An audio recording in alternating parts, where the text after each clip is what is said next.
બોટાદ જિલ્લામાં ગઢડા તાલુકાના જલાલપર ગામે જીનિંગ ફેક્ટરીમાં આગ ભભૂકી ઉઠી હતી।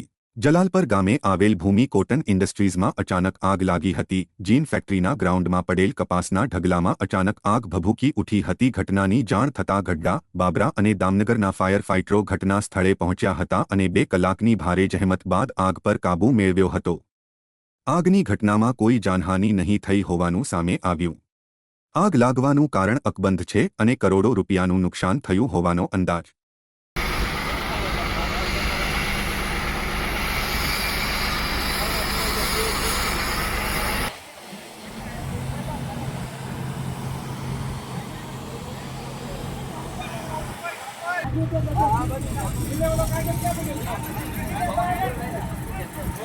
આ